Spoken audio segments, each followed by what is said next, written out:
Tadi waktu pertama masuk kelas ada kesulitan nggak dengan linknya?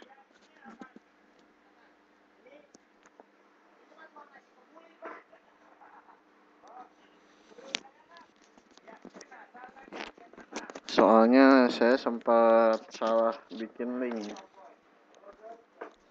Kalau besok pada punya kelas nggak?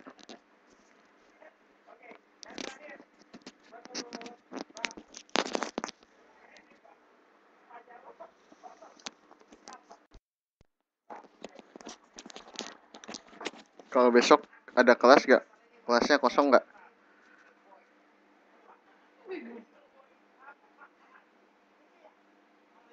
Besok hari Kamis kelas kosong apa tidak?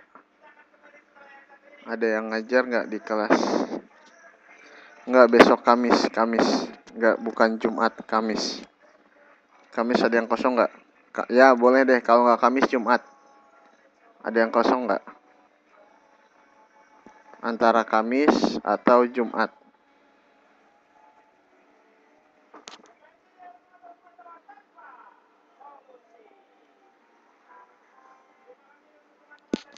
Kamis ada apa? Kosong.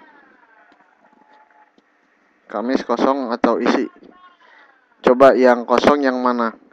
Yang kosong Kamis, Jumat. Kalau isi semua ya berarti bilang isi semua. Nah, nggak bisa. Jadi saya dapat kabar bahwa UAS paling lambat tanggal 20 September. Karena tanggal 27-nya mau dikumpulkan, dibagikan rapot maksud saya. Nah, jadi maksudnya UAS itu harus dikumpulkan tanggal 20 September ke saya gitu loh.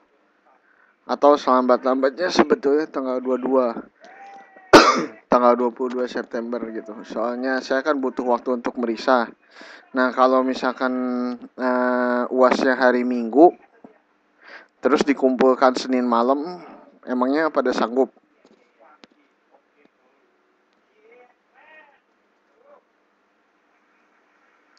Mau UAS hari Minggu,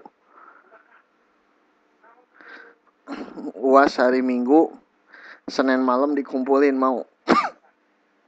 Jadi hari Minggu kita ada pertemuan jam 9 sampai jam 11.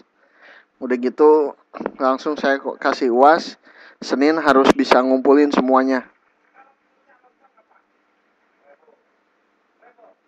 Serius nih, bisa nih.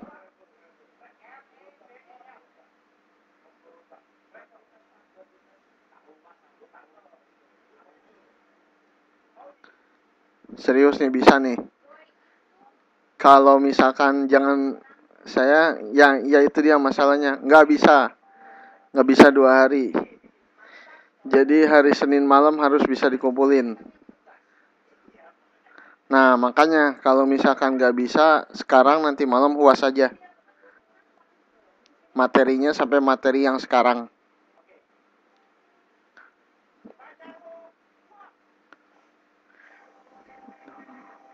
Oke, jadi hari ini jadi pertemuan terakhir ya. Sehabis ini nggak ada materi lagi.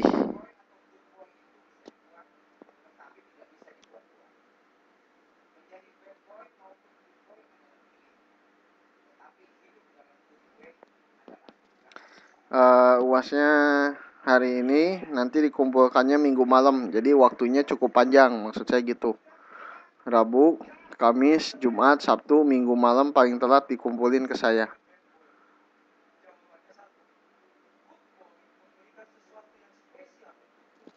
Bisa dipahami semuanya?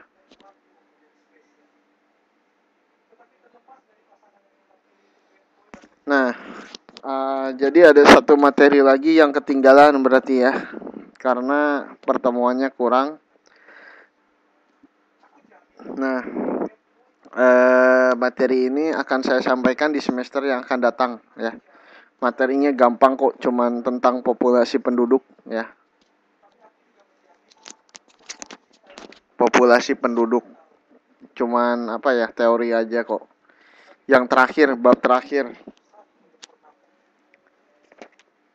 Enggak ngitung-ngitung. Ada hitungannya tapi nggak terlalu penting juga hitungannya, nggak prinsip. Yang bab 6 tuh, bab 6 jadi nggak sempat saya ajarkan. Jadi sekarang kita bahas bab 5 tentang ekosistem. Yang bab 6-nya saya oper ke semester yang akan datang, ya. Kalau materi bab 6 itu sebenarnya satu pertemuan juga cukup sih. Apa yang asik-asik? Oke, paham ya? Jadi hari ini menjadi pertemuan terakhir kita semester ini ya.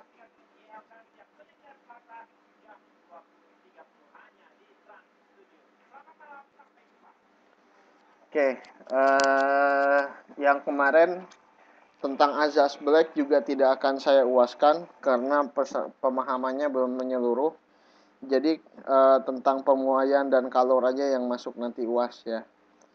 Jadi sampai jadi yang materi uas nih ya. Materi uas. 1. Suhu. 2. Pemuaian dan kalor.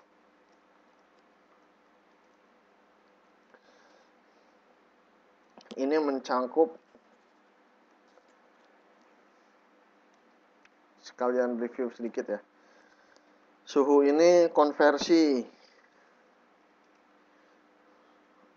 antar derajat Celcius,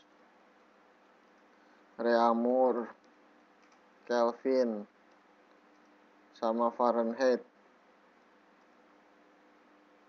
Ya. Kemudian pemuaian dan kalor ini mencakup muai volume, muai panjang. Ya nggak apa-apa, muai panjang. Kemudian muai volume, muai luas, dan muai volume serta muai gas. Kemudian yang ketiga, ekosistem. Nah, materinya ini. Udah mulai, Mbak. Tapi baru mulai ya. Oke, jadi saya ulangi sekali lagi karena waktu ya. Kalau misalkan kita melaksanakan satu pertemuan lagi hari Minggu, maka UASnya dilaksanakan Minggu, dikumpulkan Senin malam. Jadi waktu UASnya sangat sempit. Maka oleh karena itu saya mengambil kebijakan materi terakhir tentang populasi saya oper ke semester yang akan datang. Jadi ini malam ini merupakan pertemuan kita yang terakhir di semester kedua. Nanti ya mudah-mudahan saya tetap ngajar di kelas ini ya. Saya nggak tahu nih, saya dioper ke kelas 2 apa tetap di kelas 1 ya. Kalau misalkan ngajar ya ketemu lagi, kalau enggak ya nanti ketemu sama tutor baru kali. Oke.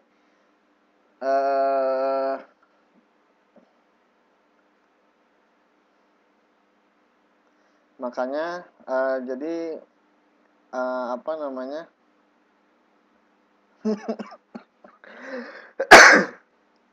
Ya. Jadi makanya sekarang pertemuan terakhir nanti sekitar jam 12 malam mungkin saya upload soalnya ya. Jadi dilaksanakannya dari nanti malam.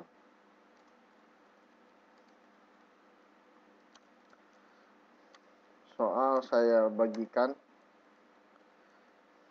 dikumpulkan hari Minggu paling telat jam 12 malam ya.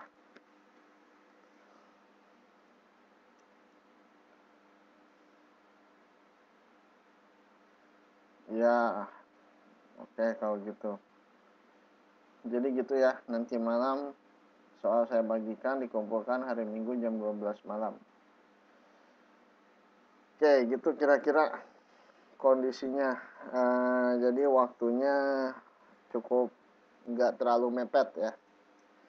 Ini tentang UAS. Baik, kita mulai dulu materi yang baru tentang ekosistem. Nah, ini ekosistem ini nggak ada hitung-hitungan, teori semua. Oh ya, sekali lagi yang kemarin tentang asas Black. Oh, satu lagi nih tentang kalor ya. Yang kalor tidak diikutkan. Yang asas Black tidak diikutan. Kalor itu yang Q sama dengan M kali C kali delta T. Jadi sampai rumus yang ini ya, yang diuaskan. Yang kemarin yang pusing nggak diuaskan, jadi nggak usah khawatir. Oke,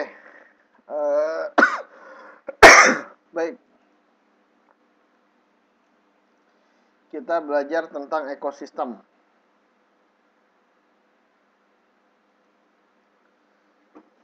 Nah, jadi sebelum masuk apakah ekosistem itu, saya akan menjelaskan beberapa istilah yang terkait ke dalam komponen-komponen ekosistem.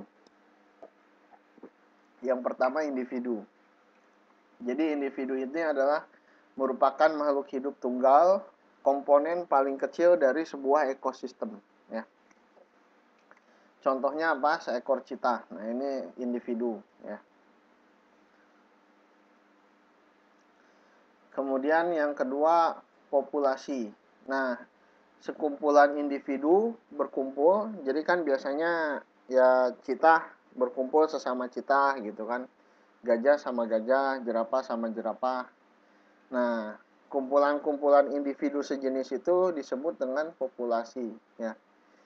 Jadi kumpulan individu bukan ini kalau flu-nya udah sembuh, cuman batuknya kalau habis minum air dingin batuk.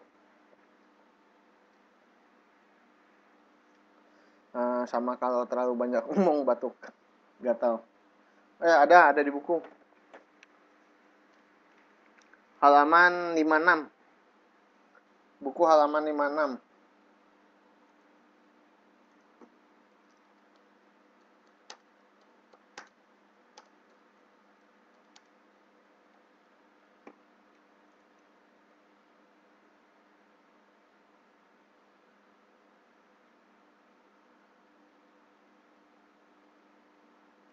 Oke, jadi populasi adalah kumpulan individu sejenis yang menempati daerah tertentu. Ya, contohnya di sini ada padang rumput.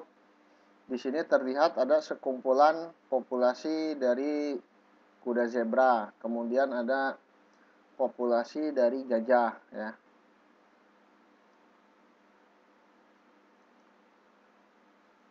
Nah,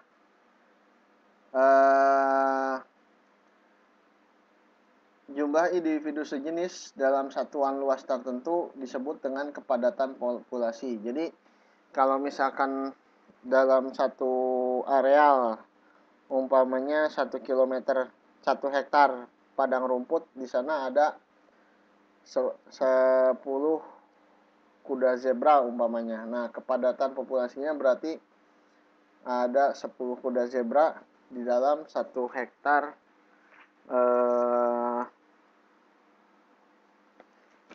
area. Nah, ini bisa dihitung dengan rumus ya.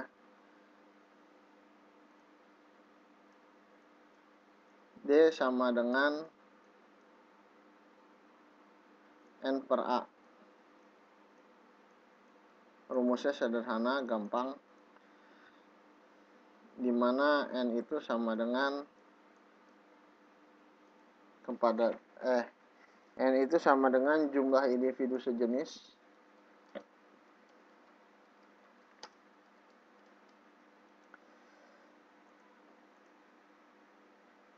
kemudian tumpang tindihnya gimana? Loh, kok ada rumusnya di sini ya? Tumpang tindih itu gimana? Di saya soalnya nggak tumpang tindih.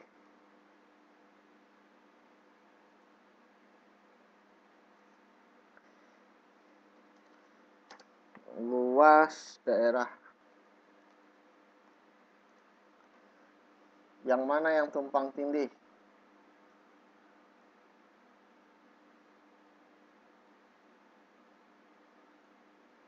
Nah, begini tumpang tindih nggak nih? Sekarang gini tumpang tindih nggak? Ya udah, ya. Jadi kepadatan populasi dihitung dari jumlah individu sejenis per luas daerah.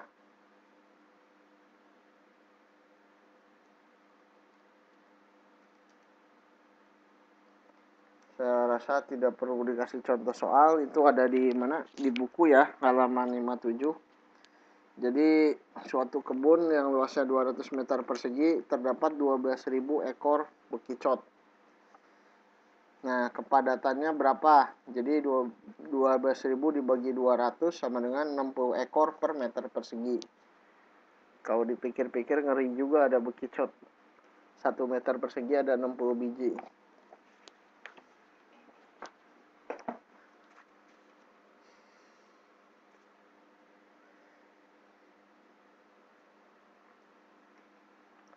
Nah, kemudian misalkan di sebuah kebun tersebut selain ada bekicot, misalkan ada belalang, kemudian ada apa lagi, ada kodok.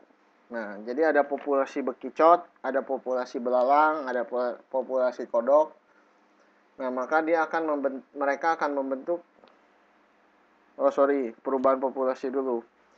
Jadi populasi ini sifatnya nggak tetap.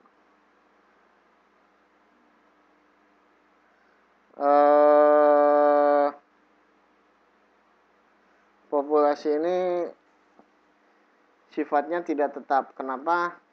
Karena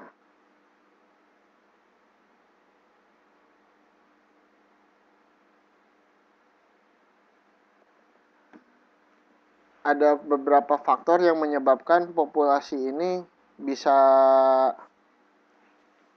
berubah ya. Jadi bisa berubah disebabkan oleh pertama ada kematian atau emigrasi. Nah, dua faktor ini akan menyebabkan populasi berkurang ya. Ada yang tahu nggak artinya emigrasi apa?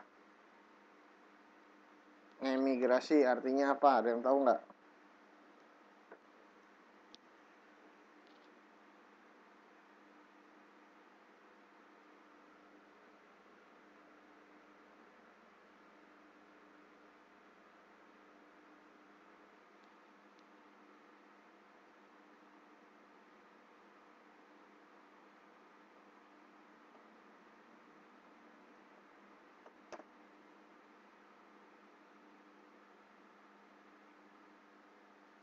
Mengungsi, perpindahan. Nah, ini emigrasi ini perpindahan yang bersifatnya keluar dari komunitas gitu. Jadi umpamanya dari Jawa pindah ke Kalimantan gitu. Jadi pindah keluar Jawa. Nah, ini yang disebutnya emigrasi. Berarti populasi di Pulau Jawanya berkurang ya. Nah, populasi juga bisa bertambah kalau ada kelahiran dan imigrasi. Nah, imigrasi ini yang masuk ya. Kedatangan. Jadi biasanya kan kalau habis lebaran ya sering terjadi kasus atau menjadi permasalahan perpindahan penduduk ya dari luar daerah masuk ke sebuah kota besar ya. Nah, itu contoh dari imigrasi gitu. Jadi imigrasi ini menambah populasi penduduk di daerah tertentu karena kedatangan gitu ya. Jadi pasangannya kalau berkurang itu kematian sama imigrasi, kalau bertambah kelahiran sama imigrasi.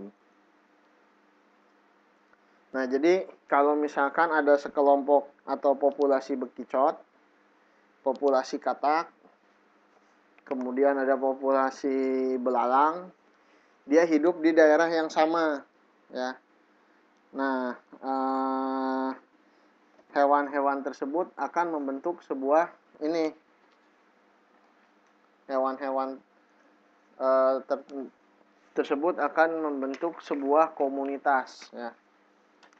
Nah, ini komunitas yang dibicarakan sekarang ini komunitas biologis. Biologi maksud saya, bukan biologis. Bukan komunitas pelajar paket Taiwan. Nah, itu berbeda. Nah, contohnya ini di dalam laut ya. Jadi dilihat nih ada macam-macam populasi ikan. Saya juga nggak tahu nih ikannya ikan apa. Kemudian ada rumput laut, ada terumbu karang. Nah, ini membentuk sebuah komunitas di dalam laut. Nah,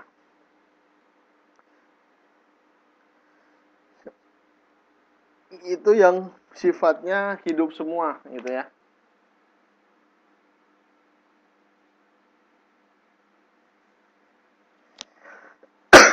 Jadi kumpulan beberapa individu makhluk hidup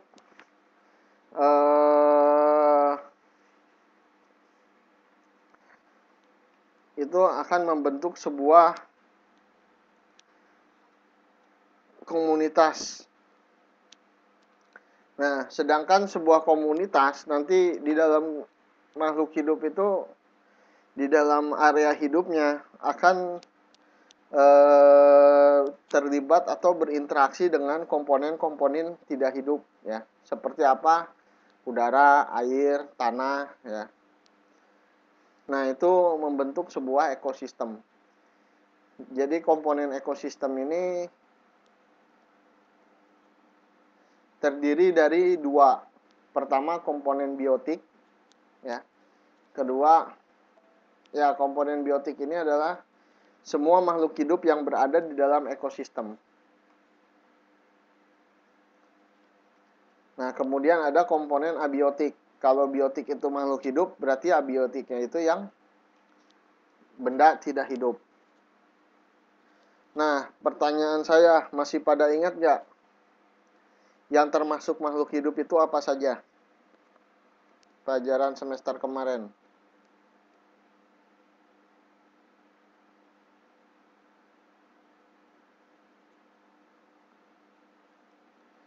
Yang termasuk makhluk hidup apa saja?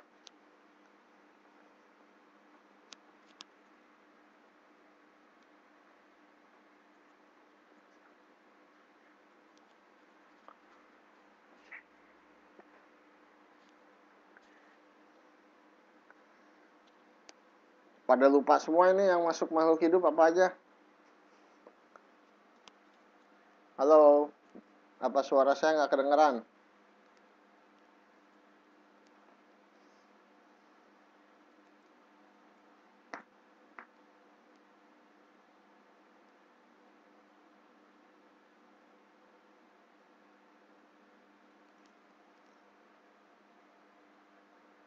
Halo, suara saya terdengar nggak?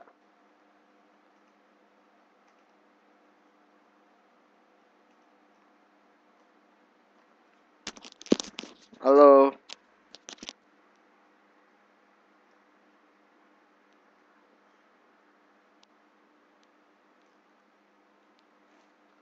suara saya kedengeran nggak?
Oke,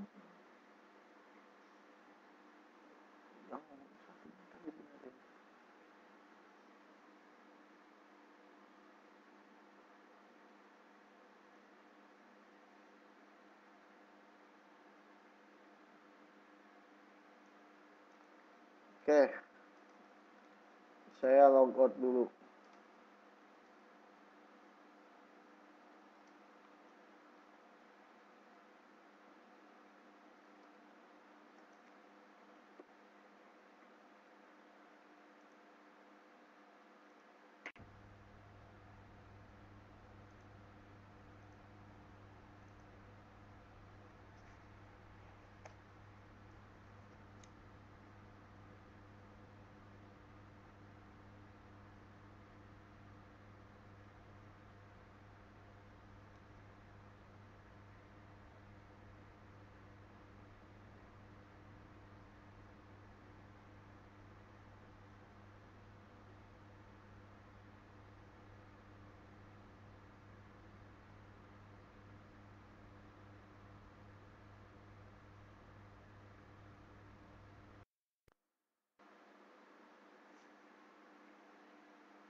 Gimana sekarang? Suara saya kedengaran nggak?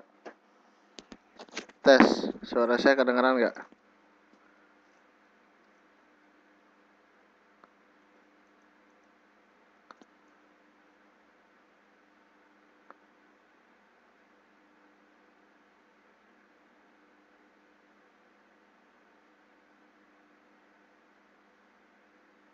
Halo, suara saya kedengaran nggak?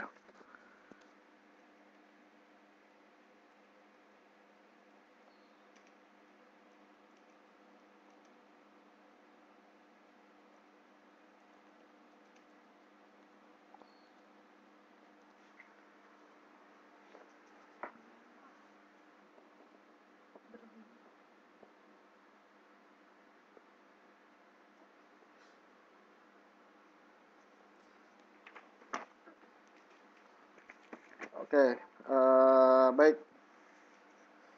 Tadi sampai mana yang nggak kedengeran?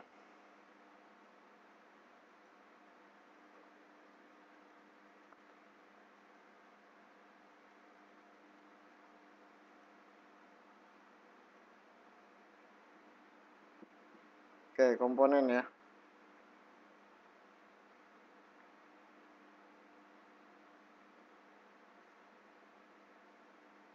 Baik, jadi komponen dalam sebuah ekosistem itu yang komponen yang terlibat ada dua kan, ya. Jadi ada populasi makhluk hidup, ya. Populasi ini bisa macam-macam, bisa ada populasi kerbau, kemudian populasi kambing.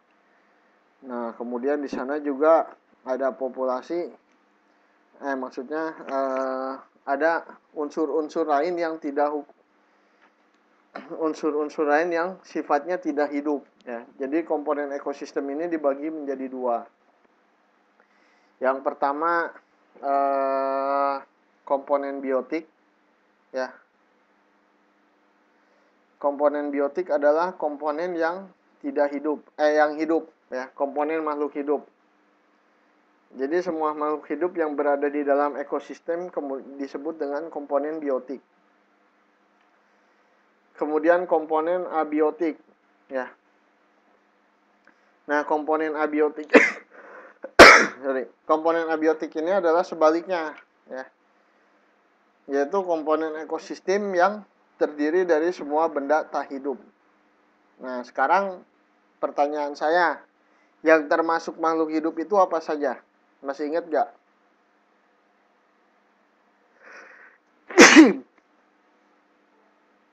Yang termasuk makhluk hidup ini apa saja? Masih ingat gak?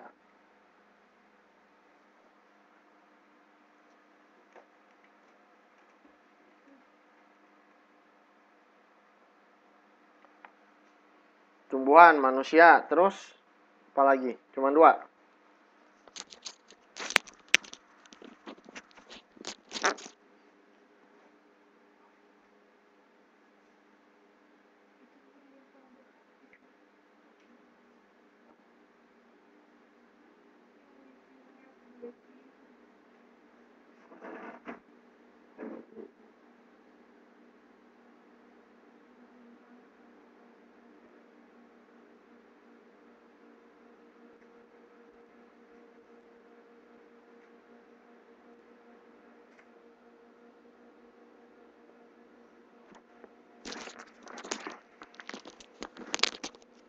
Ya, jadi ada 3 aspek ya, manusia, tumbuhan, hewan. Wah, itu mah jenis-jenisnya ya. Oke.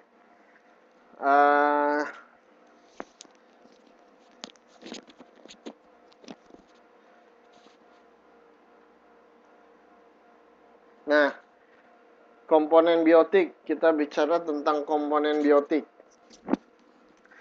Nah, komponen biotik ini memiliki peranan dalam sebuah ekosistem ya. Nah, berdasarkan peranan dalam ekosistem tersebut, komponen di biotik dibagi menjadi 3 ya. Yang pertama produsen, yang kedua konsumen, dan yang terakhir dekomposer ya. Nah, produsen siapa aja? Produsen ini adalah golongan makhluk hidup yang bisa menghasilkan makanan sendiri. Nah, siapa yang bisa menghasilkan makanan sendiri?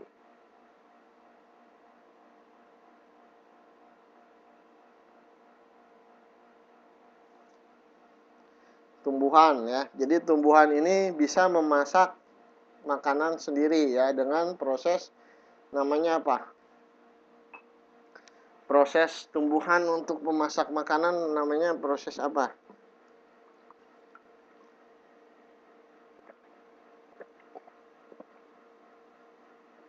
Fotosintesis ya.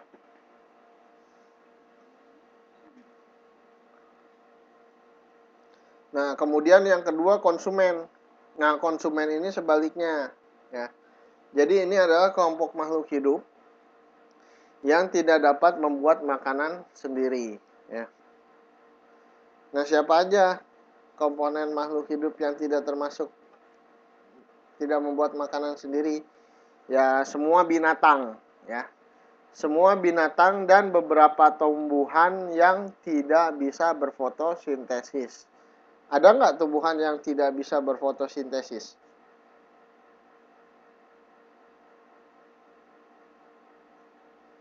Ada. Siapa yang nggak bisa berfotosintesis? Tumbuhan yang jamur. Kenapa jamur nggak bisa berfotosintesis?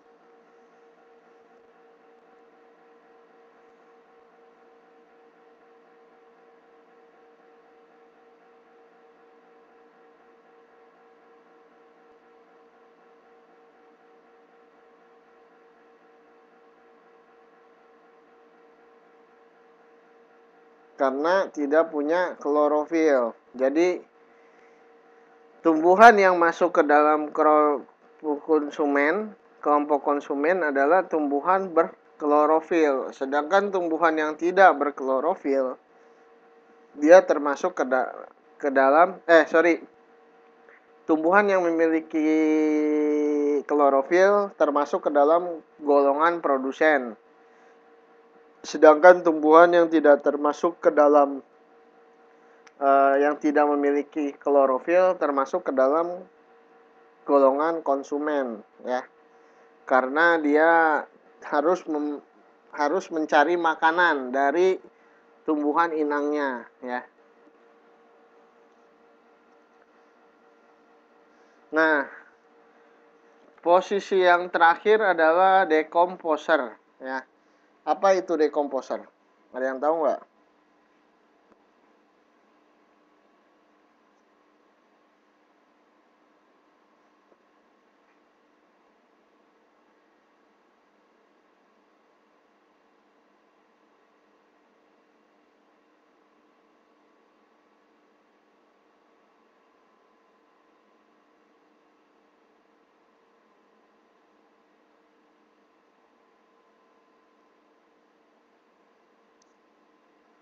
pengurai, ya.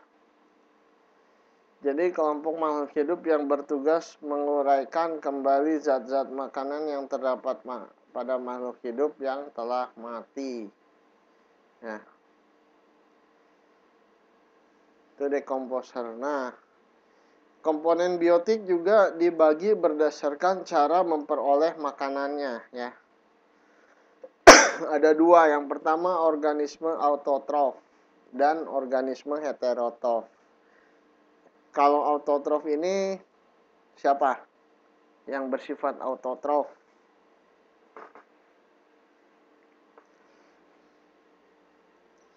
Yang bersifat autotrof siapa?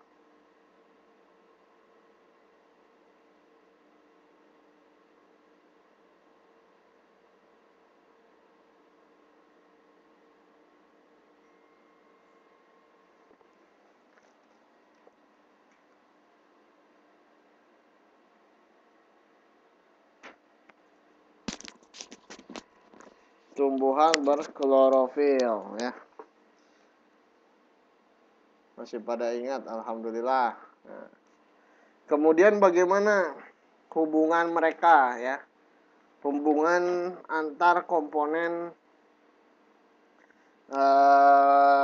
biotik dan abiotik, ya. Jadi yang hidup dengan yang tak hidup. Nah, hubungannya macam-macam, ya. Jadi sebagai contohnya adalah cacing tanah, ya. Cacing tanah ini berperan terhadap kesuburan tanah, ya. Kenapa kok bisa? Cacing tanah itu kan hidup di mana? Hidup di dalam tanah, mencari makan, bergerak sehingga membuat rongga-rongga di dalam tanah. Nah, sehingga dari rongga-rongga tersebut ada udara-udara yang mengalir ke dalam tanah. Dan selain itu juga membantu proses penyerapan zat-zat hara, ya. Nah, yang mana zat-zat hara ini dibutuhkan oleh tumbuhan, ya. Nah, kemudian contoh lainnya adalah ya tadi pengaruh tumbuhan terhadap tanah dan udara, ya. Nah, kalau dengan udara ini sangat jelas korelasinya, yaitu melalui proses fotosintesis udara ini di-recycle, ya, oleh tumbuhan, ya. Kenapa? Karena fotosintesis ini memerlukan karbon dioksida, ya, sebagai salah satu senyawa, ya, yang dibutuhkan dalam membuat makanan bagi tumbuhan. Hasil dari fotosintesis ini salah satunya adalah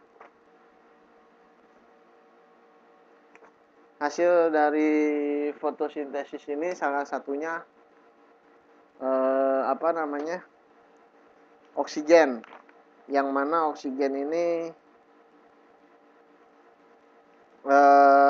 sangat dibutuhkan oleh manusia, ya.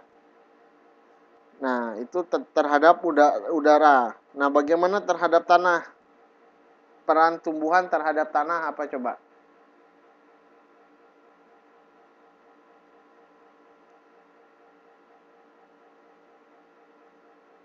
Peran tumbuhan terhadap tanah.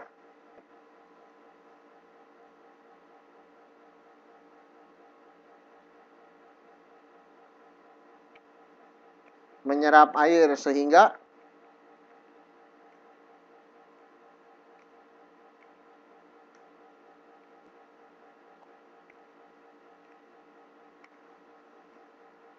apa kalau menyerap air?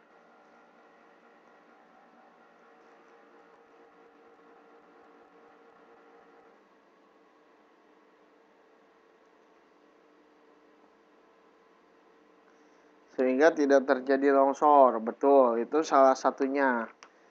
Nah, yang lainnya ya. Jadi daun yang berguguran itu jatuh ke bawah tanah, kemudian membusuk. Nah, inilah yang menjadi unsur hara, ya, yang nanti dibantu diproses oleh cacing dan dekomposer lainnya, ya. Nah, unsur hara ini akan menyuburkan tanah sehingga membantu tumbuhan untuk berkembang lebih baik, ya. Ya, contoh lainnya kalau manusia, ya, manusia dengan tanah, ya, dia membantu menyuburkan tanah dengan bertani, ya. Nah, bagaimana hubungan antar komponen ekosistem, yaitu komponen abiotik, jadi sesama makhluk hidup, ya. Nah, hubungannya ada 3, rantai makanan, jaring makanan, dan piramida makanan. Nah, ini contoh rantai makanan, ya. Jadi yang dimaksud dengan rantai makanan itu adalah peristiwa makan dan dimakan dengan urutan tertentu. Nah, contoh yang ada di gambar sini, rumput yang bersifat sebagai apa? Produsen, ya. Nah, sedangkan dari nomor 2 sampai 4, yaitu tikus, ular, dan burung elang, ini yang berperan sebagai konsumen. Nah, konsumen ini memiliki tingkatan.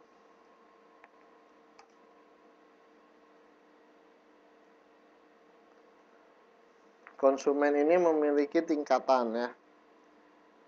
Jadi mulai dari konsumen tingkat pertama. Siapa konsumen tingkat pertama? Konsumen tingkat pertama adalah konsumen yang memakan produsen.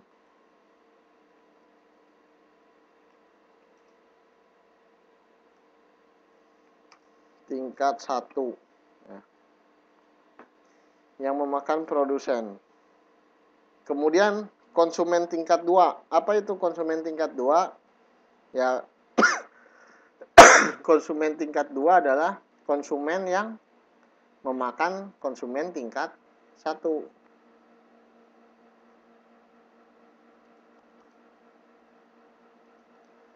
Jadi konsumen yang memakan produsen disebut konsumen tingkat 1. Konsumen yang memakan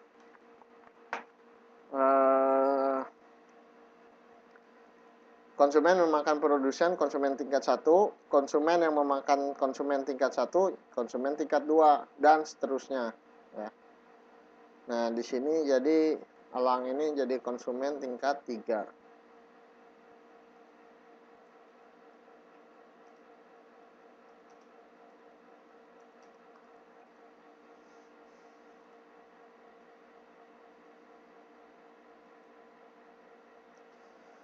Oke, nah, kalau jaring makanan ini sekumpulan beberapa rantai makanan yang saling berhubungan, ya. Jadi bisa dilihat di sini produsennya siapa? Produsennya di sini ada 2, ya, ada bunga sepatu dan ada tumbuhan sawi. Di mana tumbuhan sawi ini mungkin dimakan oleh konsumen tingkat 1-nya siapa aja? Tikus, belalang, atau ulat, ya. Jadi ada 3 konsumen tingkat 1. Nah, ini konsumen tingkat 1. Sedangkan konsumen tingkat 2-nya siapa aja?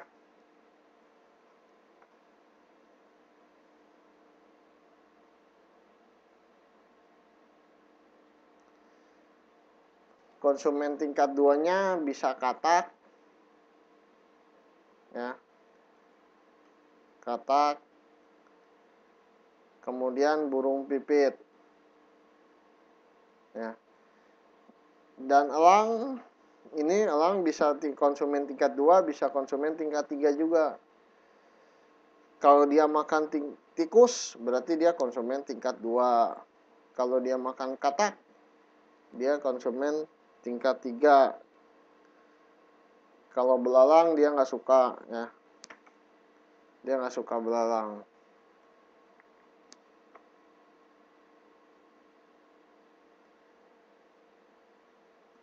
Nah, yang ketiga piramida makanan. Nah, piramida makanan ini merupakan hubungan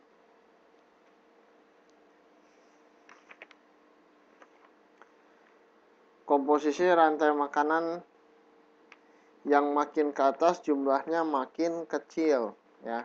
Jadi dalam sebuah ekosistem ada konsumen paling atas, ya.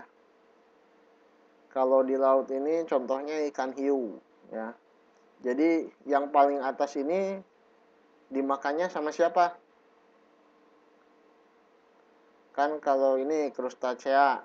Krustacea itu contohnya ada udang, ada kepiting. Dimakan oleh karnivor yang lebih kecil, bisa mungkin ikan piranha dan lain-lain.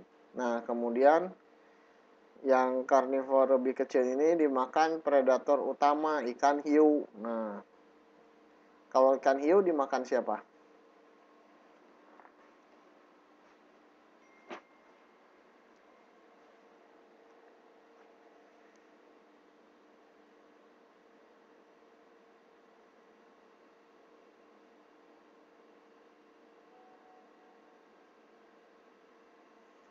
Ikan hiu dimakan siapa?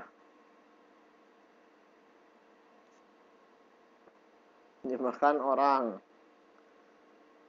Dimakan orang apa makan orang?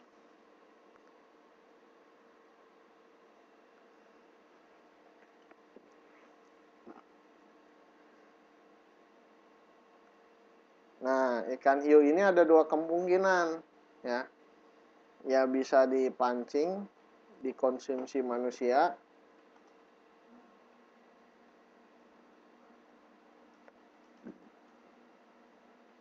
atau dia akan mati kemudian diurai oleh decomposer.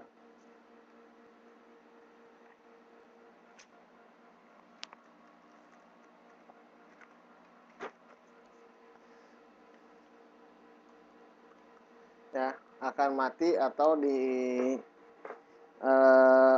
oleh decomposer, ya.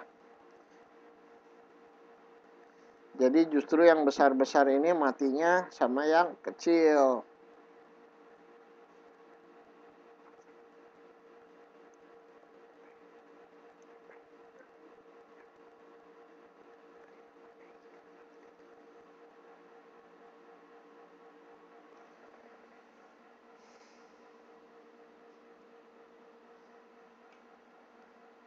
Ya.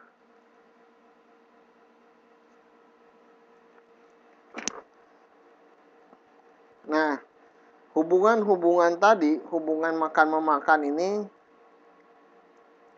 mengakibatkan adanya interaksi, ya, antar organisme, ya.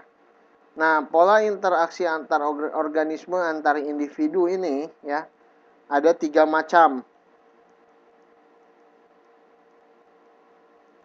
Yang pertama, predasi dan kompetisi. Ya.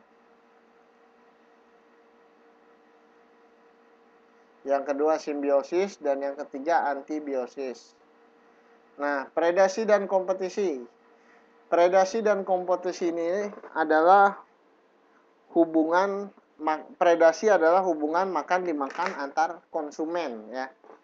Jadi yang tadi misalkan konsumen 1 dimakan oleh konsumen 2, tikus dimakan oleh burung elang, ya. Jadi yang berperan sebagai predator di sini siapa? Burung elang, ya. Burung elang memangsa tikus.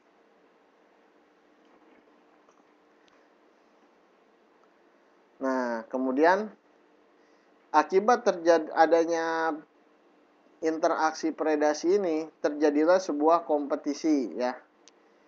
Kompetisi ini terjadi jika ya dalam sebuah rantai makanan, umpamanya yang suka makan zebra ini ada citah, ada harimau. Nah, terjadilah sebuah kompetisi antara citah dengan harimau untuk memperebutkan zebra ya.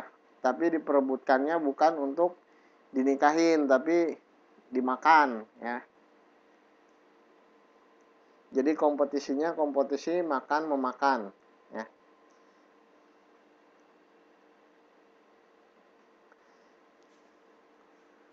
Nah, pola interaksi yang kedua ini adalah simbiosis. Simbiosis ada 3. Saya rasa semuanya pernah dengar. Pertama, simbiosis mutualisme. Kemudian apalagi selain simbiosis mutualisme?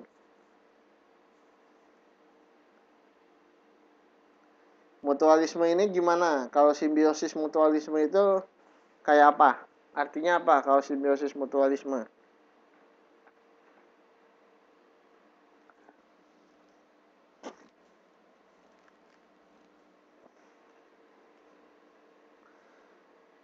Hubungan antara dua individu atau dua organisme yang dimana keduanya saling diuntungkan ya.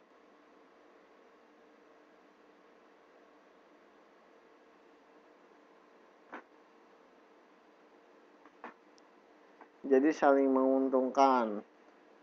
Contohnya apa? Contohnya kupu-kupu dan bunga.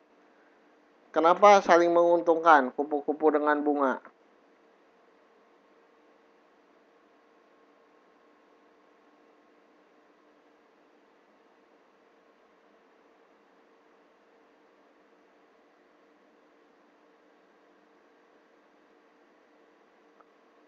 Kenapa kupu-kupu dan bunga saling menguntungkan di sini?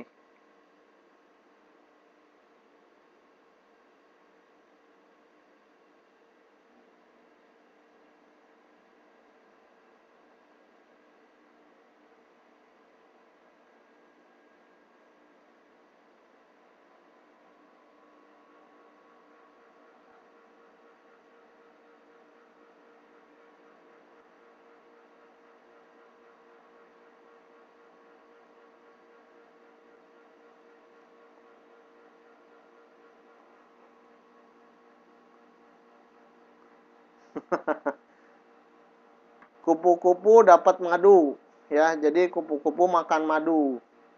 Nah, ketika makan madu ini kupu-kupu membantu apa? Proses penyerbukan. Proses penyerbukan ini ngapain? Apa yang dimaksud dengan proses penyerbukan?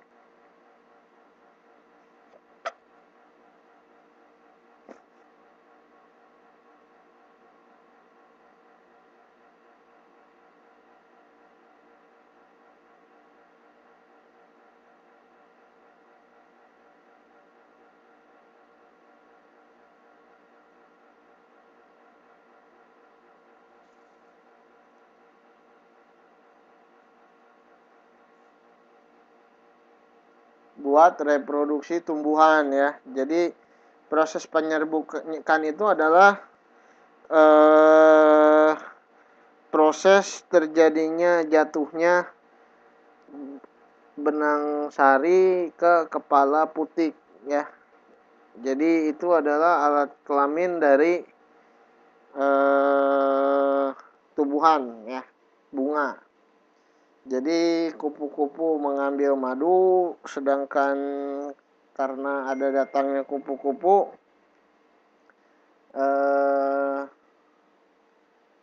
tumbuhan bisa bereproduksi ya. Nah, simbiosis kedua, simbiosis komensalisme ya. Apa itu simbiosis komensalisme?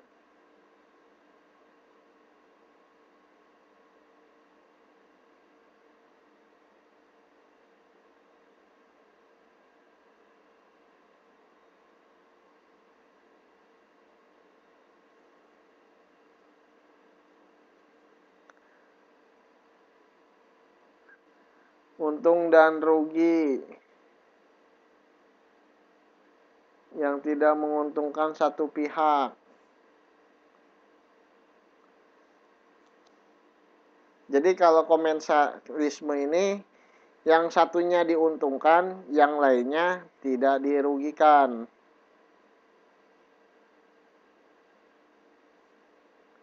Ya, yang satunya diuntungkan, yang satunya tidak dirugikan.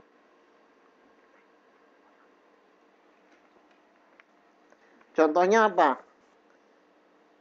Contohnya ikan remora dan ikan hiu, ya. Jadi si remora ini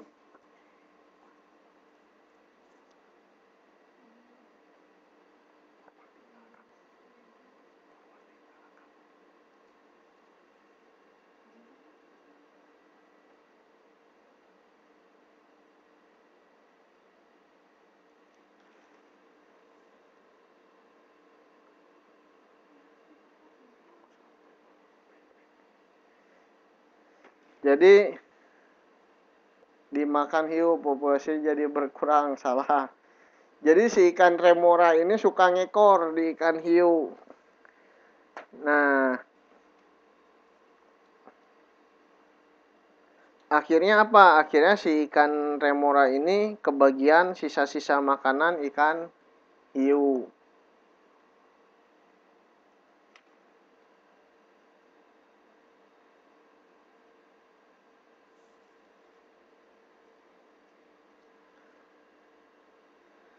Kebagian sisa-sisa makanan ikan hiu. Nah, si ikan hiunya dirugikan nggak? Enggak, orang kebagiannya sisa makanan gitu kan. Kemudian sedangkan ikan remoranya diuntungkan, dia dapat makanan, ya.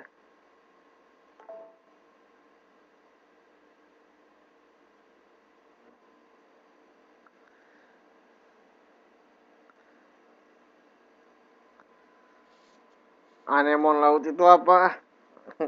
Nanti lihat aja anemon laut ya. Di ini.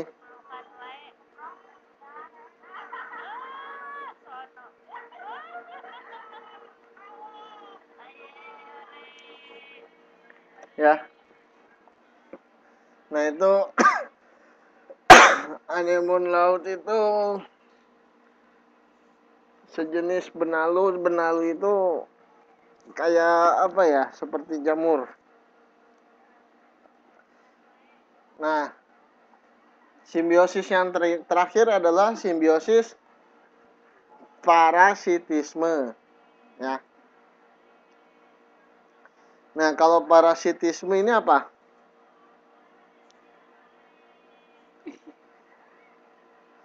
Simbiosis parasitisme itu apa?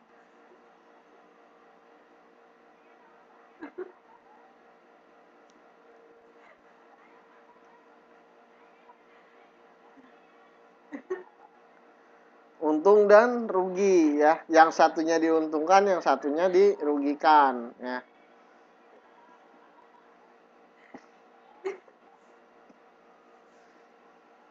Jadi kalau yang satunya diuntungkan, yang satunya dirugikan, contohnya apa?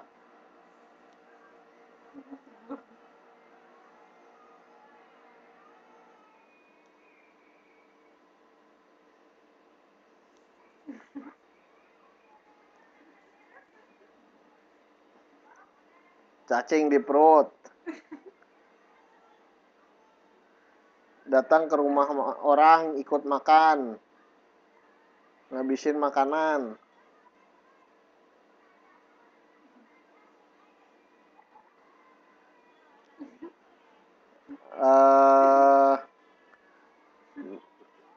Makan bareng di restoran, ngambil porsi paling banyak, yang lain kebagian. Apalagi tuh parasit tuh.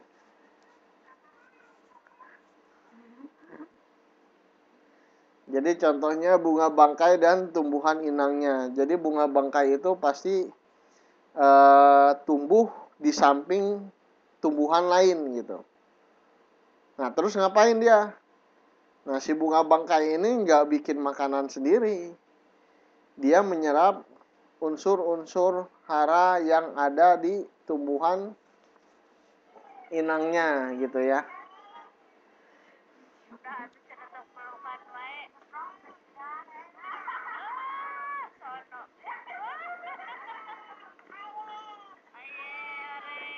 Ya. Jadi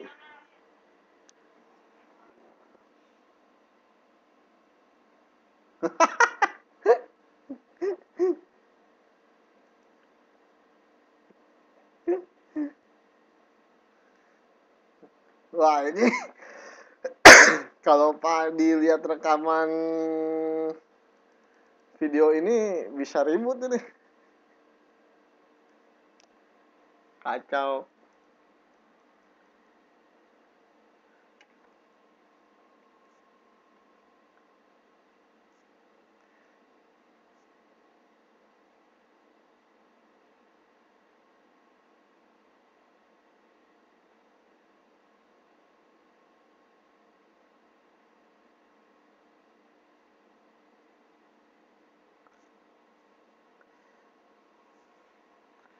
Oke, nah yang terakhir antibiosis.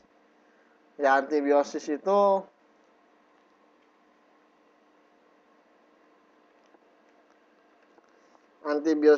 adalah hampir sama dengan parasitisme tapi lebih parah ya. Jadi kalau parasit itu, kalau antibiosis ini bisa menghambat pertumbuhan jenis tumbuhan yang lain ya.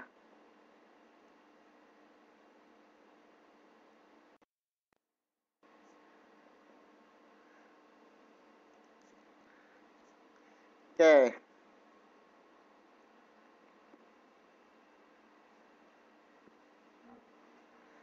Nah,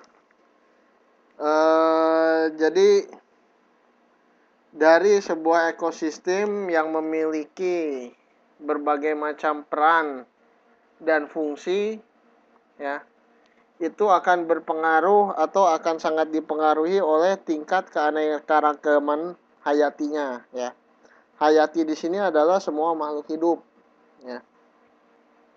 Jadi kalau misalkan umpamanya contohnya manusia ya,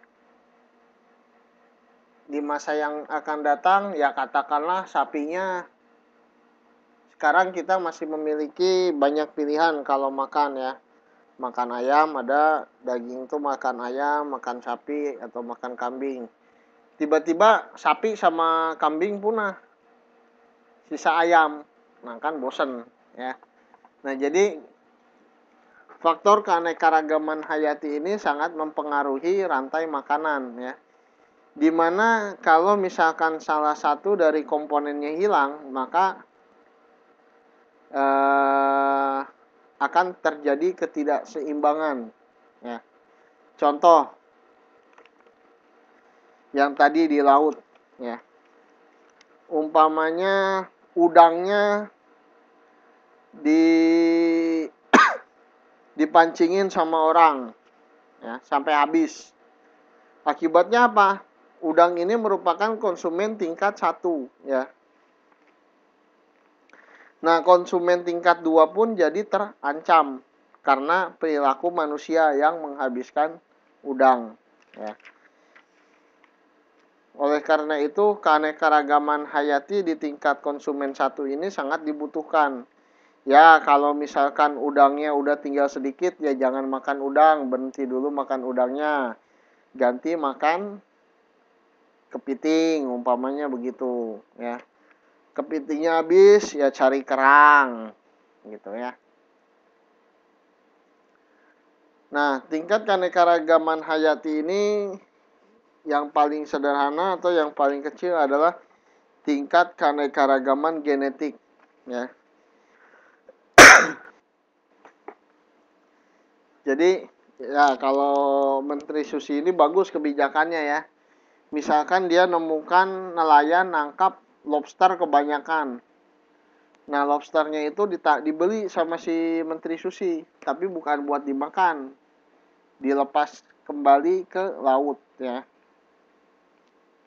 Nah, itu merupakan salah satu upaya dari melestarikan keanekaragaman hayati ya. Oke, jadi balik lagi ke tingkat genetik ya. Jadi keanekaragaman genetik ini yang mengakibatkan variasi dalam satu spesies ya. Contoh misalkan ayam.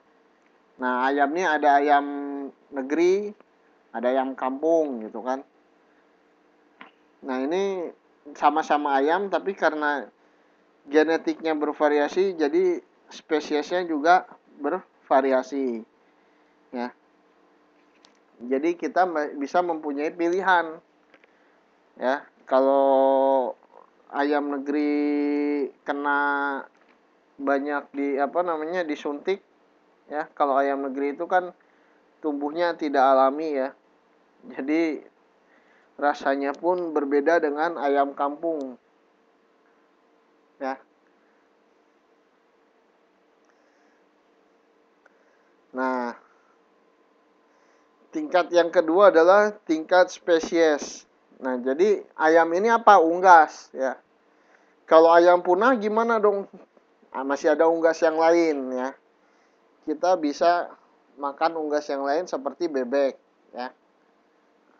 Atau angsa. Nah, itu jadi di spesies unggas ini memiliki opsi yang lebih ya.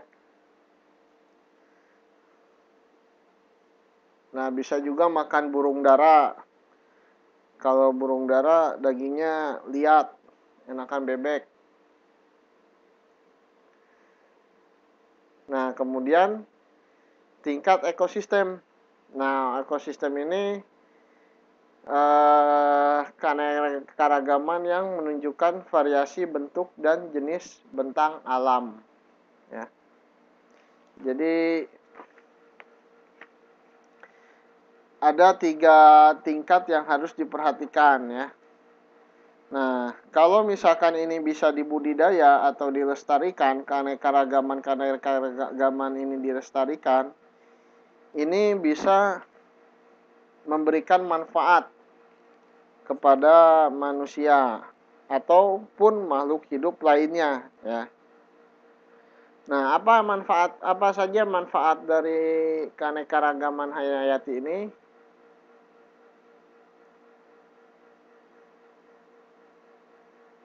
Nah, yang pertama nilai konsumtif.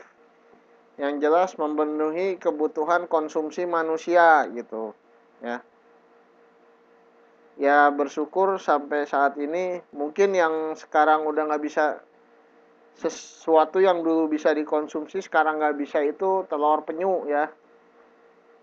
Nah, dulu waktu kecil saya sering makan telur penyu.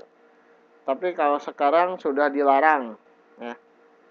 Itu jadi tindak pidana ya. Nah, oleh karena itu kita harus mempertahankan atau melestarikan binatang-binatang lainnya ya. Ya bisa dibayangkan kalau umpamanya udang punah atau udang jadi termasuk kepada hewan yang dilindungi. Gak bisa makan udang kita.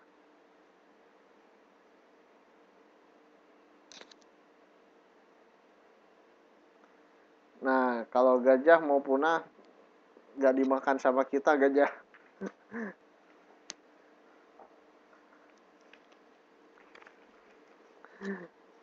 Ya, jadi manfaat yang pertama adalah manfaat nilai konsumtif. Nah, di samping juga itu juga mempunyai nilai produktif ya, meningkatkan perekonomian. Nah, sekarang kita sering pakai dompet, kemudian kantong atau jaket. Jaket ini dari mana? Dari kulit. Kulitnya dari mana? Kulitnya kulit binatang, kulit kambing, kulit sapi kan. Bikinnya di Garut gitu kan. Nah, kalau misalkan binatang-binatang ini punah, ya perekonomian juga akan terganggu ya. Jadi eh,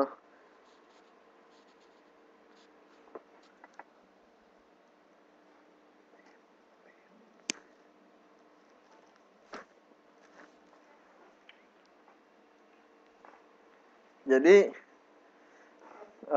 wah Bapak promosi Garut, iyalah orang Sunda. Jadi keanekaragaman hayati ini bisa mendatangkan juga nilai pada sisi produktif manusia ya. Ya yang tadi dilakukan Menteri Susi juga sebagai salah satu upayanya. Sebagai salah satu upayanya.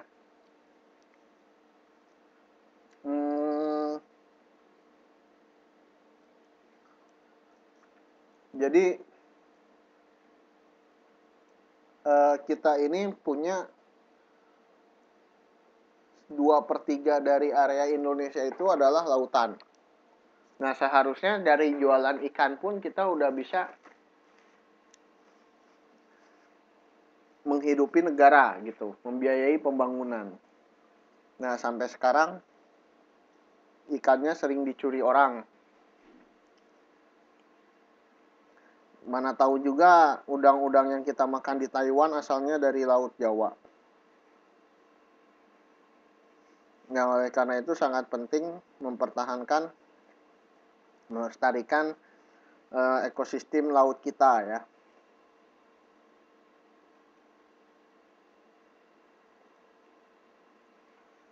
Nah yang berikutnya juga menjadi nilai pilihan.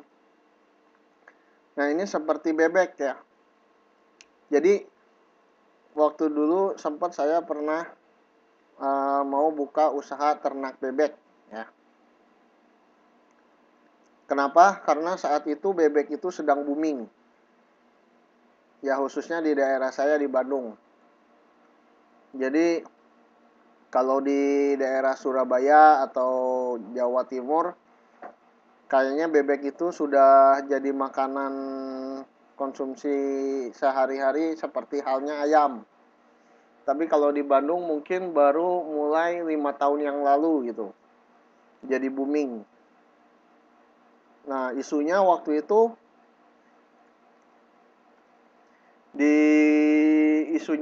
tuh begini. Bebek itu menurut kabar yang pernah saya dengar itu lebih tahan penyakit dibandingkan ayam. Jadi istilahnya daya tahan tubuhnya lebih bagus. Kalau ayam itu rawatnya mesti hati-hati, sakit dikit mati gitu kan. Nah kalau bebek enggak ya. Nah jadi ada tendensi kedepannya orang bakal makan bebek bukan makan ayam gitu. Nah makanya waktu itu jadi usaha yang cukup menjanjikan untuk usaha bebek. Nah itu jadi salah satu contoh dari nilai pilihan ya, manfaat untuk masa depan. Jadi melihat ke depan tendensinya nih bakal bergerak, misalkan konsumsinya jadi ke arah bebek bukan ayam lagi. Nah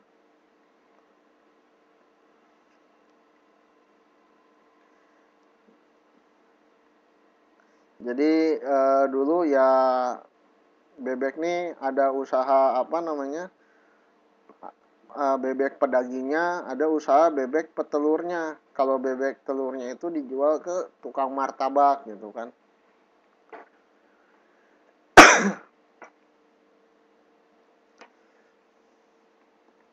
Nah kemudian nilai eksistensi. Nah ini yang sering banyak disalahartikan. Jadi atas dasar nilai seni gitu. Jadi kepala gajah diawetkan atau banyak yang cuman ngambil belalainya aja ya. Jadi belalai gajah diambil, gajahnya hidup menderita gitu kan, mati akhirnya. Nih, belalainya buat apa? Buat pajangan aja gitu. Jadi sebenarnya keanekaragaman hayati itu jadi bisa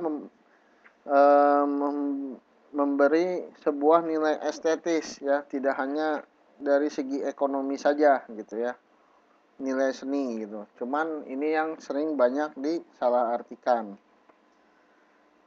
Yang terakhir tentunya yang paling penting adalah nilai ekologis.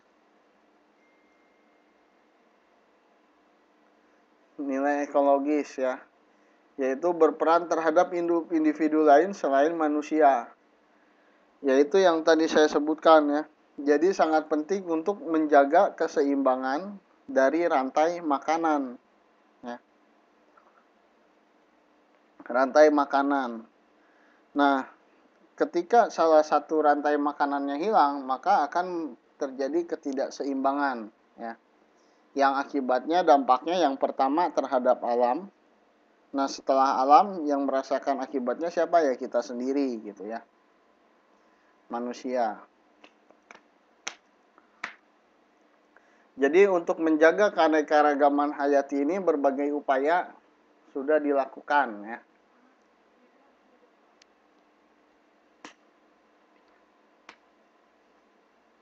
Nah, jadi pelestarian ekosistem ini bisa dimulai dari pelestarian hutan dan hewan liar. Nah, sekarang yang lagi rame di mana? Di Sumatera ya, hutan dibabat. Untuk apa? Untuk kepentingan perorangan atau kelompok ya. Nah, itu sebagai salah satu cikal bakal rusaknya rantai makanan. Hutan itu apa isinya? Tumbuhan. Tumbuhan itu siapa? Tumbuhan itu produsen ya. Hulu pertama ya. Jadi ketika produsennya hilang, ya konsumen satu terganggu. Kalau konsumen satu terganggu, konsumen dua dan seterusnya juga terganggu ya. Jadi jangka pendeknya manusia terganggu dengan asapnya. Jangka panjangnya lebih ribet ya. Karena binatang-binatang atau komponen ekosistem lainnya juga ikut terganggu yang pada akhirnya nanti akan menyusahkan manusia juga gitu ya. Oleh karena itu ya kalau di sini kan banyak cagar alam ya. Jadi cagar alam itu adalah daerah yang dilindungi dan dibiarkan tumbuh secara alami ya. Dibiarkan tumbuh secara alami. Kenapa? Karena ya di situ yang berlaku hukum alam ya. Ketika umpamanya konsumen satunya atau produsennya dulu habis, rumputannya mulai habis, berarti konsumen satunya mulai punah ya. Mulai kesusahan, mati. Pada akhirnya apa? Nggak ada yang memakan produsen, nggak ada yang makan tumbuhan. Nah, nanti tumbuhan mempunyai waktu dan kesempatan untuk tumbuh lagi selama konsumen satunya berkurang populasinya. Ya. Yang lain nggak tahu tidur kali. Nah, jadi cagar alam ini area yang dibiarkan tumbuh secara alami. Yang kedua adalah suaka marga satwa. Jadi suaka marga satwa ini sama ya, dibiarkan tumbuh secara alami tapi memiliki kekhususan ya. Umpamanya seperti di ujung kulon ya. Di sana ada suaka marga satwa untuk apa? Untuk binatang apa? Untuk binatang badak bercula satu ya. Jadi dia dilindungi, ekosistemnya dibiarkan tidak terganggu supaya badak bercula satu ini tidak punah ya. Sama halnya dengan di Pulau Komodo ya. Jadi menjaga komodo. Komodo ini katanya hewan purba ya. Salah satu hewan purba yang belum punah. Maka dia dijaga, dibiarkan, dilindungi daerahnya supaya tidak terganggu ya. Yang kedua ya taman wisata. Taman wisata ya seperti apa namanya? Kalau di sini ya Minsan mungkin ya. Kok bingung nyebutin contoh yang di Indonesia malah ya. Oh ini ada Gunung Tangkuban Perahu di Jawa Barat ya, jadi taman wisata. Nah taman laut juga ya. Jadi daerah konservasi, tidak boleh ada pemancingan, tidak boleh ada pengeboman di daerah situ ya, di Bunaken contohnya. Cuman boleh dilihat saja ya. Nah itu taman laut. Baik, sampai sini pelajarannya tentang ekosistem. Sebelum saya review, barangkali ada yang mau ditanyakan dulu. Kalau nggak ada, kita tanya jawab.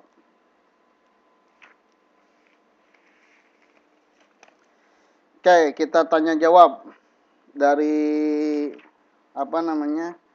Dari bab untuk bahan-bahan UAS, dari bab suhu ya. Coba sebutkan apa yang dimaksud dengan suhu.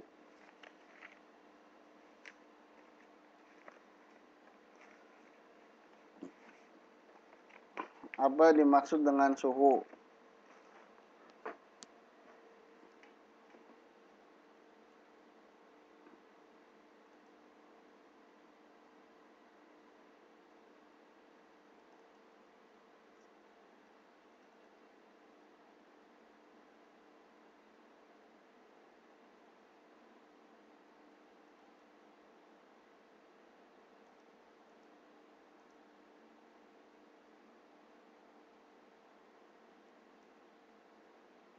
Apa yang dimaksud dengan suhu? Pembesaran apaan?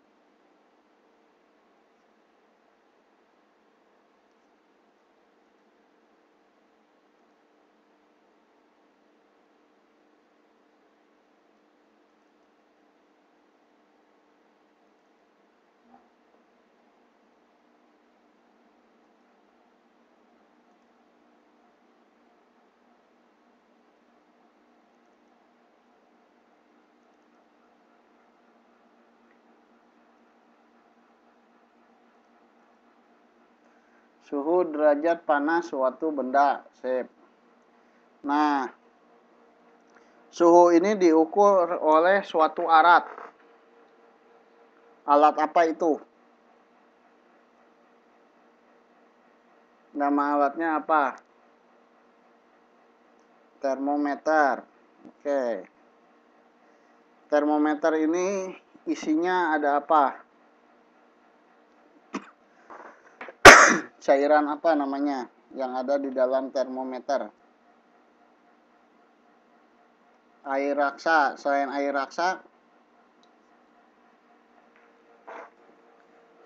raksa, apa? Alkohol yang betul ya.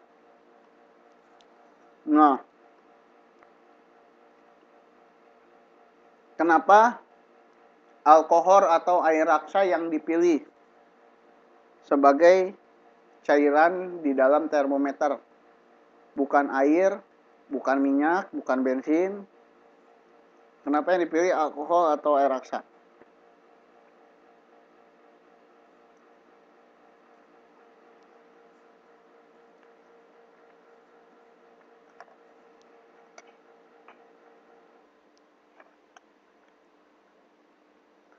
Ada yang ingat gak?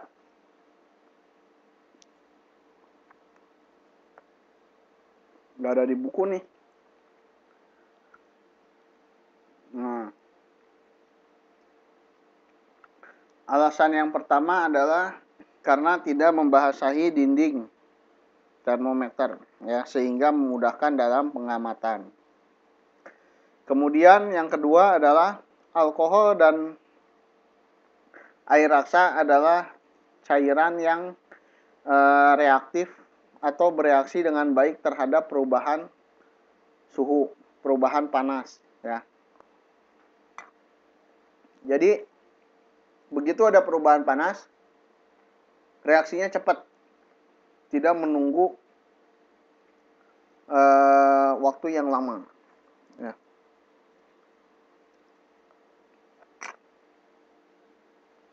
Oke, kemudian sebutkan satuan derajat suhu yang digunakan di dunia. Ada 4, apa aja tuh?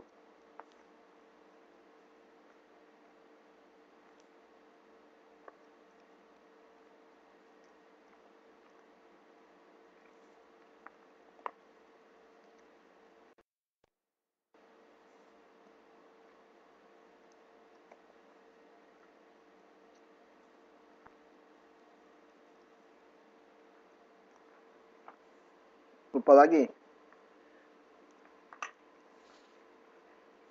Satuan suhu.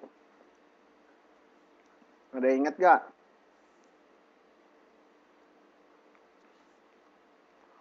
Oke, Kelvin 1. Reaumur. Apa lagi?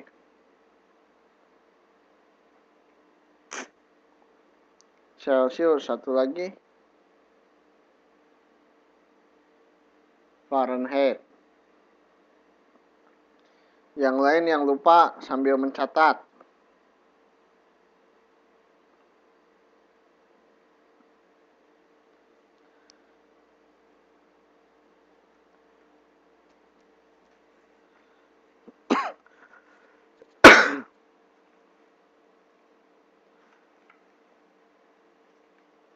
Oke, nanti sambil dilihat apa namanya? Catatan yang pernah saya bagikan ya tentang bagaimana cara menghitung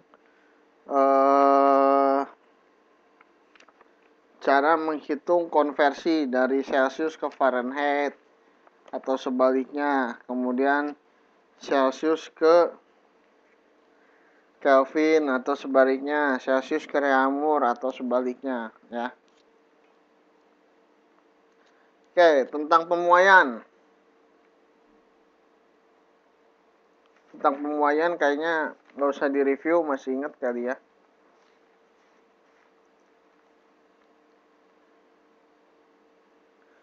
Ada 3 jenis muai pada benda padat. Muai apa saja tuh?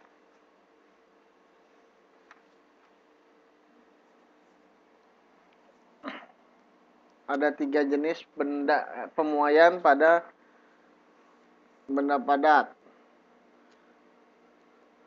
Muai luas, muai panjang, muai volume.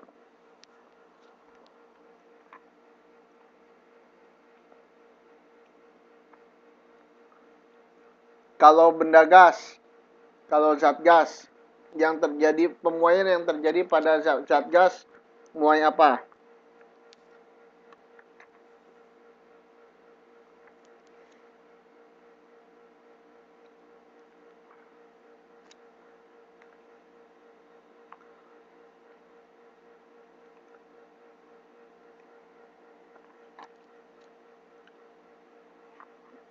Muai volume. Terus dalam pemuaian panjang itu salah satu faktor yang dipertimbangkan adalah koefisien muai panjang. Kalau muai luas, yang pertimbangkan adalah koefisien muai luas. Nah, berapa besar koefisien muai luas?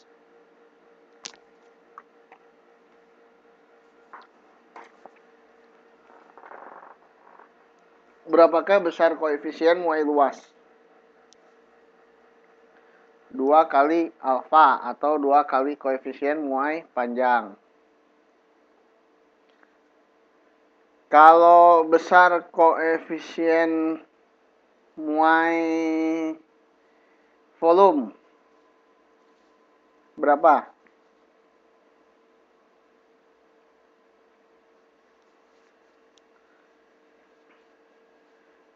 3 kali alfa atau gamma. Sip. Sedangkan kalau koefisien muai gas berapa besarnya?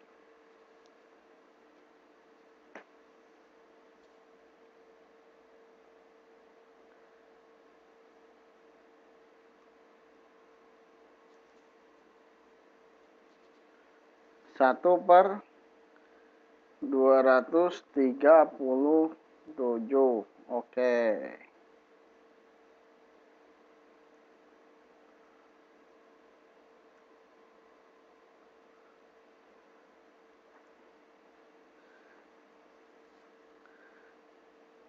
Oke.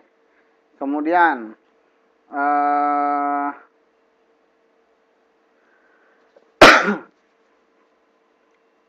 masuk ke ekosistem.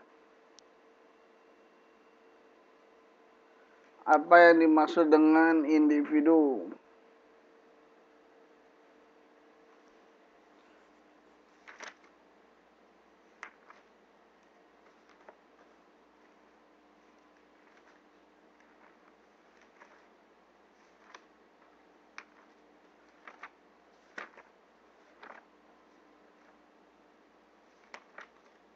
Betul, 1/273.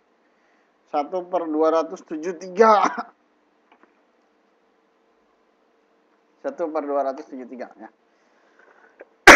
Jadi makhluk hidup tunggal ya. Individu itu adalah makhluk hidup tunggal. Nah, kemudian kumpulan dari beberapa individu di dalam satu area tertentu disebut apa?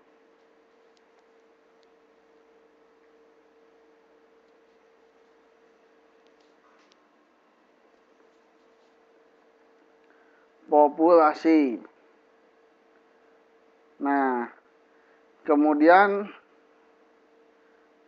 kumpulan beberapa populasi ya yang menjadi satu disebut komunitas. Oke.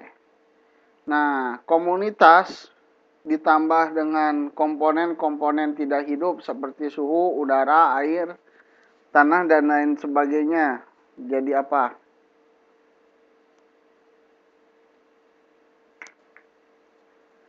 Ekosistem. Oke. Kemudian komponen ekosistem ini sehingga dari ya tadi ya, dari individu, populasi, komunitas sampai ke ekosistem. Komponen ekosistem ini digolongkan menjadi dua kelompok ya. Dua komponen ya. Komponen apa aja itu? Biotik dan abiotik. Kalau komponen biotik itu apa?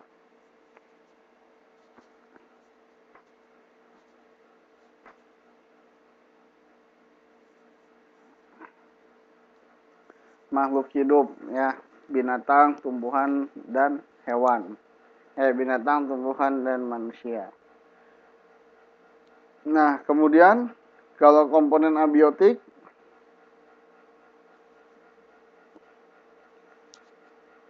benda mati. Ya, contohnya udara, tanah, cahaya matahari ya. Jadi komponen abiotik ini walaupun benda mati tetap memiliki fungsi ya. Nah, kemudian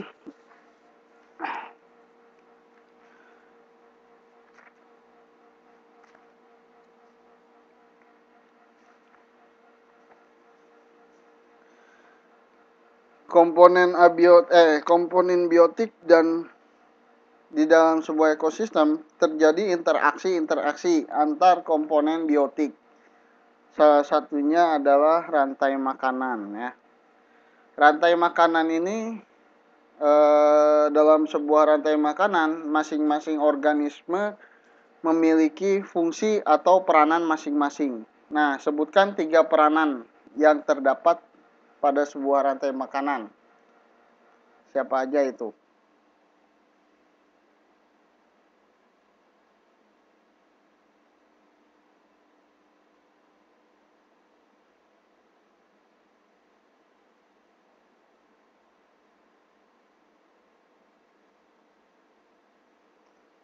Produsen, konsumen, pengurai.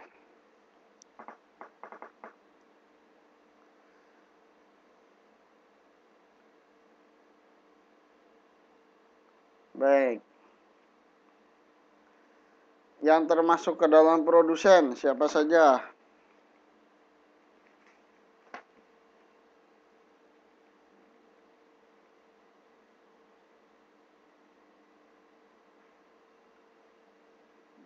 tumbuhan ya Mbak Mei.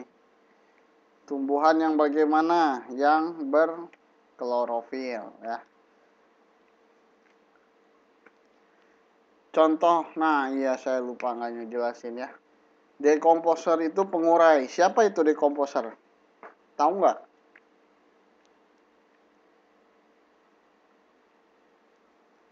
Cacing ya, cacing sampai bakteri ya. Sampai bakteri. Bakteri itu bisa amuba, bisa apa ya. Klorofil mah bukan tuh. Klorofil mah zat hijau daun. Ya. Oke, kemudian sesama organisme juga saling berinteraksi di sini ya di ekosistem. Nah, salah satu interaksinya itu simbiosis ya. Simbiosis itu ada 3 macam. Simbiosis apa aja?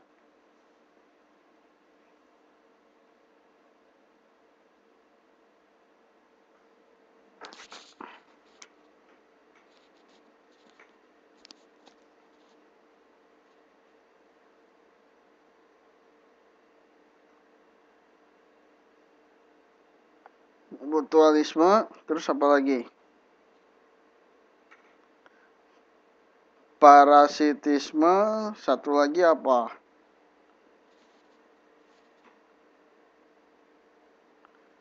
Oke. Sama komensalisme ya. Baik. Jadi itu materi-materi yang akan diuaskan, diujiankan ya. Sekali lagi saya jelaskan. Jadi mungkin entah nanti jam 12 atau entah besok pagi saya bagikan soalnya ya. Mencakup materinya suhu, pemuaian dan kalor dan ekosistem ya, 3 materi ya. Bentuk soalnya semuanya pilihan ganda, kurang lebih 30 soal ya. Dan dikumpulkan hari Minggu jam 12 malam. Hari Minggu itu tanggal berapa? Tanggal 20 September. Minggu 20 September.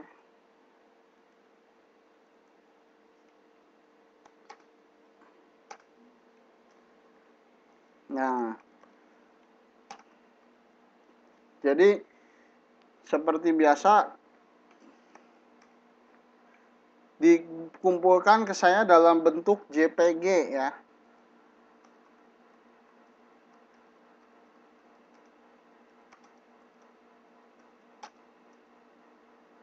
JPG atau foto. Nah, fotonya dari mana? Terserah. Mau teman-teman misalkan kerjain di komputer udah gitu di print screen boleh. Atau malah di handphone gitu. Di print screen boleh. Atau ditulis dulu di kertas lembar jawabannya misalkan 1A, 2B, 3C, 4D dan seterusnya. Sampai nomor terakhir. Kalau JPG bingung ya udah dalam bentuk foto lah. Sampai jawaban terakhir difoto. Difoto kemudian di-upload ke Facebook saya di message ya. Di inbox ke FB saya.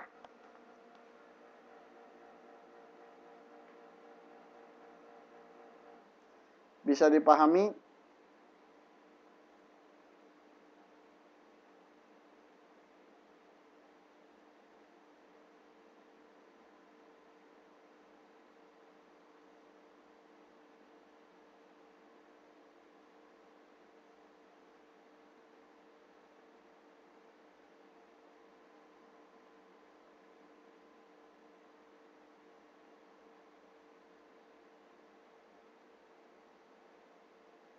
Bisa dipahami ya? Paham ya? Oke.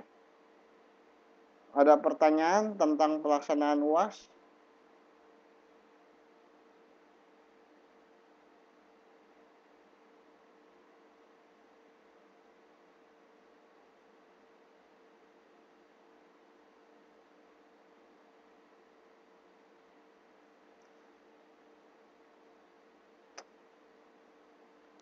30 soal.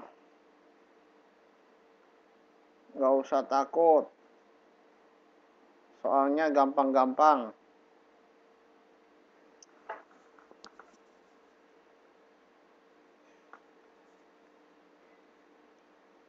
soal. Sekarang hari apa nih? Hari Rabu ya.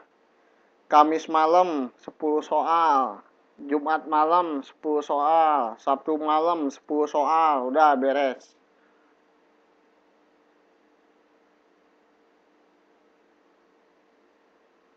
Ya. Jadi sehari 10 soal. Udah kekejar ya.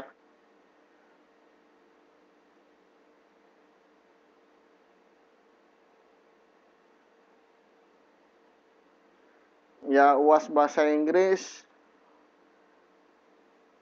Ya kalau gitu besok 15 soal, Sabtu 15 soal gitu. Jumat ngerjain bahasa Inggris dulu gitu. Bisa.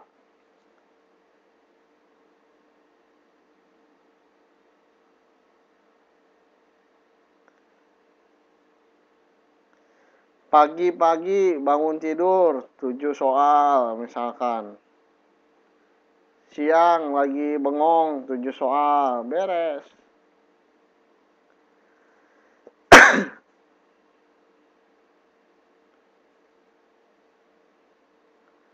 Oke.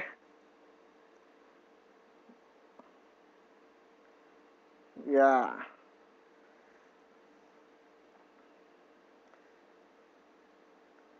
Baik. Gak ada lagi yang ditanyain?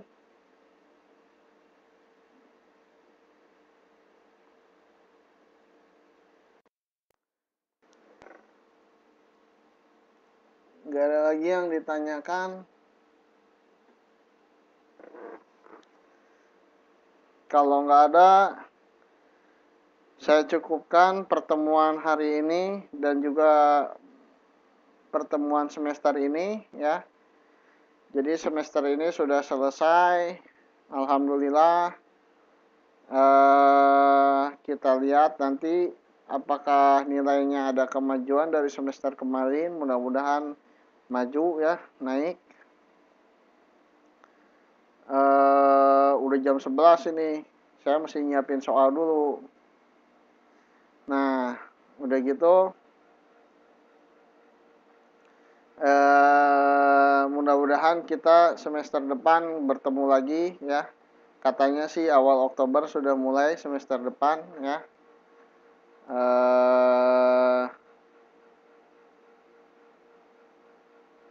Nggak apa-apa ya. Daripada tidur mendingan guyon. Oke, sampai sini dulu pertemuan kita hari ini. Belum tahu ngajar kelas 3 apa enggaknya, nggak tahu saya gimana yayasan ya. Sampai sini dulu pertemuan kita hari ini. Terima kasih atas perhatian dan partisipasinya. Tolong diingatkan ke teman-teman lain untuk mengerjakan UAS. Paling telat hari Minggu ya. Saling mengingatkan ke teman-teman yang lain.